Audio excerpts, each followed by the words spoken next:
महाराष्ट्र के Ketan murder case में इस वक्त की बड़ी खबर सामने आई है। क्राइम सीन को रिक्रिएट किया जा रहा है। रिक्रिएशन के लिए चेतन चौधरी को जांच टीम लोहागढ़ किले के अंदर ले गई थी। थोड़ी देर पहले स्पॉट पर क्राइम सीन को रिक्रिएट किया गया। आरोपी चेतन चौधरी के सामने केतन के वजन का वैसा ही मिलता जुलता फाइबर का पुतला 300 फीट गहरी खाई में गिराकर सीन को रिक्रिएट किया गया। इससे पहले यहां पर पहली आरोपी सिया को भी पुलिस लेकर आ चुकी है और उसकी मौजूदगी में क्राइम सीन रिकंस्ट्रक्शन को पूरा किया गया। अब चेतन चौधरी को लेकर थोड़ी देर पहले पुलिस स्पॉट पर पहुंची थी। किले के गेट से लेकर धक्का देने वाले स्पॉट तक पुलिस ने चेतन चौधरी से डिटेल तफ्तीश की और एक एक गुत्थी को सुलझाने की कोशिश की है। ये जो तस्वीर आप देख रहे हैं, ये वही पुतला है जिसे केतन के वजन का बनाया गया, फाइबर से इस पुतले को बनाया गया है।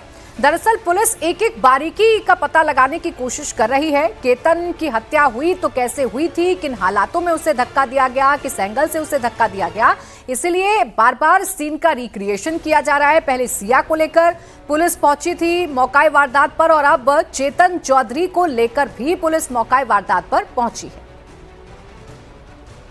केतन अग्रवाल हत्या मामले में 2 दिन पहले सिया गोयल को जो है यहाँ पर लोनावाला पुलिस रिक्रिएशन के लाई थी और आज यहाँ पर चेतन चौधरी को जो है लोनावाला पुलिस के द्वारा लाया गया है। आप देख सकते हो कि ये जो मेरे पीछे पुतला है, यह केतन का पुतला है जहां इस वारदात को अंजाम दिया गया था। ये वही जगह है लोनावाला का लोहगढ़ इलाका। आप देख सकते हो कि यहाँ से करीब ऊपर की ऊंचाई 350 से 400 फीट के आसपास है और यही से जो है इस वारदात की शुरुआत हुई है।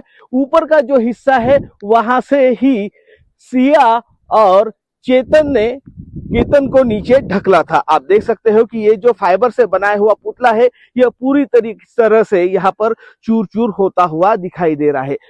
लोहगढ़ का यह जो इलाका है, यहाँ तक पहुंचना मुश्किल ही नहीं तो नामुमकिन है, लेकिन फिर भी हम अपने दर्शकों को इस वारदात की सारी हकीकत ग्राउंड रिपोर्ट के द्वारा बयां करने के लिए यहाँ पर पहुंचे हैं। इस वारदात में जो भी अपराधी शामिल है उन्हें कड़ी से कड़ी सजा मिले, ये जो है ये मकसद लोनावाला पुलिस का है। अब देखिए, पुलिस इस केस को सुलझाने की कोशिश कर रही है। साकेत राय मेरे सहयोगी इस वक्त जुड़ गए हैं। साकेत, 2 बार सीन का रिक्रिएशन करवाया जा चुका है। सिया और चेतन से लगातार पूछताछ जारी है। अभी तक पुलिस को अपनी फाइंडिंग्स में क्या मिला है? पुलिस की छानबीन कहां तक पहुंची है साकेत?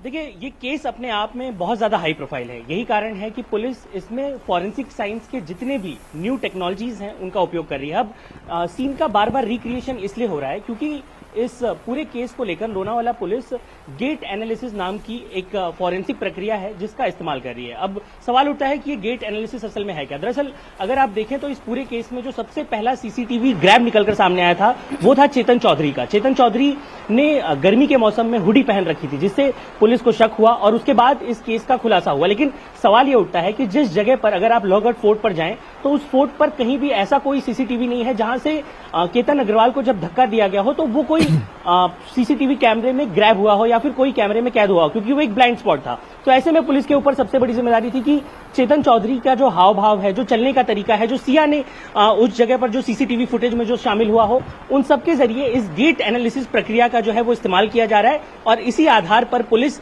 जो है वो कोर्ट में इस बात को पेश करेगी और बताएगी कि किस तरीके से सिया और चेतन ने इस पूरे हत्याकांड को अंजाम दिया है। यही कारण है कि बार बार सीन का रिक्रिएशन हो रहा है। यही कारण है कि पुलिस हर वो फाइंडिंग्स अब चूंकि इस मामले में मुख्यमंत्री देवेंद्र फडणवीस के भी आदेश हैं कि फास्ट ट्रैक कोर्ट पर इस मामले को सुना जाए, इस मामले की सुनवाई जल्दी हो, इसीलिए पुलिस को जल्द से जल्द इस मामले में चार्जशीट फाइल करनी है और जल्द से जल्द इस केस को सुलझाना है। जी, शुक्रिया आपका साकेत तमाम जानकारी के लिए।